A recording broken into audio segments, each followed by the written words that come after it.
Donc, on va continuer ensemble notre étude de Al-Qa'ida al-Madaniyya avec une nouvelle leçon qui s'intitule le thème marbuta.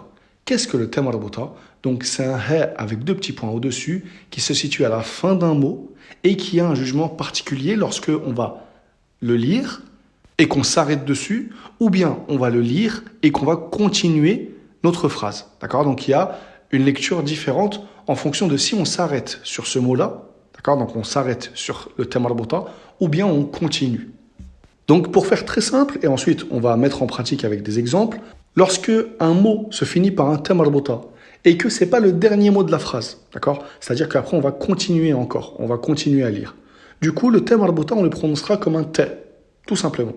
Par contre, si on va s'arrêter sur ce mot-là, par exemple si c'est le dernier mot de la phrase et qu'on s'arrête dessus, du coup, on va s'arrêter comme si c'était un ha. Et avec des exemples, donc ça sera plus clair.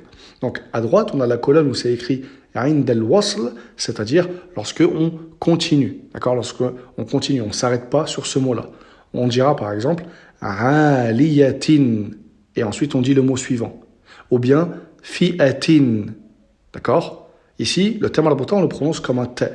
Par contre, la colonne de gauche, عند الوقف, donc lors de l'arrêt, lorsqu'on va s'arrêter sur ce mot-là, on voit que ici, c'est écrit un ha, on a effacé les deux petits points et on a mis une soukoun à la place.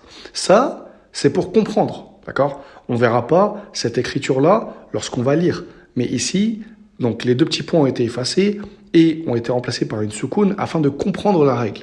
C'est qu'on doit prononcer comme un ha. On dira aliyah ou bien fi'ah. On voit que c'est les mêmes mots que ceux qu'on a cités précédemment. Cependant, ici, lorsqu'on va s'arrêter sur ces mots-là, on va prononcer le thème marbuta comme un ha. Et peu importe la voyelle qu'il y aura au-dessus ou en dessous, d'accord, que ce soit avec tanwin ou non, on s'arrêtera sur une soukoun. Aliyah, fi'ah. D'accord? Donc ça, c'est la règle pour le thème marbuta. Et comme on vient de le préciser, ici, le fait d'enlever les deux petits points et de mettre une soukoun, ça, c'est uniquement ici à titre d'apprentissage, d'étude. D'accord? Sinon, lorsqu'on lit, nous, on va tout le temps voir le thème marbuta avec les deux petits points, avec les voyelles, que ce soit au-dessus ou en dessous, d'accord? Mais on saura que si on s'arrête sur ce mot, on s'arrêtera comme si c'était un ha, et on fera plus attention donc aux voyelles. Par contre, si on continue, on le prononce comme un t avec les voyelles qu'il y a, d'accord? Donc on va lire ensemble le deuxième tableau juste en dessous. Donc bararatin, bararatin. Ici, c'est si on continue. Si on devait s'arrêter sur ce mot-là, on aurait dit barara.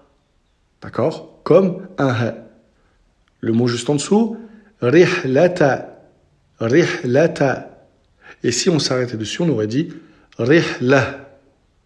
Rihla. En dessous, safaratin. Safaratin. Et si on devait s'arrêter dessus, on aurait dit safara. Safara. D'accord? On s'arrête comme un ha. Donc, je pense que avec ces trois exemples, on a bien compris la règle. Donc, on continue et on termine ensemble donc, le tableau. Juste en dessous, fitnatun. Fitnatun. Ça, c'est lorsqu'on continue. Si on s'arrête sur ce mot-là, c'est le dernier mot de la phrase, par exemple, on dira fitnah. Fitnah. Ensuite, laylati. Laylati. Et si on devait s'arrêter, on aurait dit layla. Layla. Ensuite, tis'ata. Ou bien tis'a. Zajratun. Zajra. Suratin. Sura. Qismatun. Qismah. Ni'matin. Ni'mah. Donc voilà pour cette leçon sur le thème marbuta. Pour récapituler de manière très simple, le thème marbuta, c'est un ha qu'il y a à la fin d'un mot avec deux petits points, qu'on prononcera comme un t si on continue, donc il y a un mot à la suite et qu'on continue donc la phrase, et qu'on prononcera comme un ha, peu importe la voyelle qu'il y a au-dessus ou en dessous, si on s'arrête sur ce mot-là. Donc j'espère que cette leçon vous aura été profitable, et je vous dis à très vite, Inch'Allah, pour continuer ensemble notre étude de Al-Qa'ida al-Madaniyya.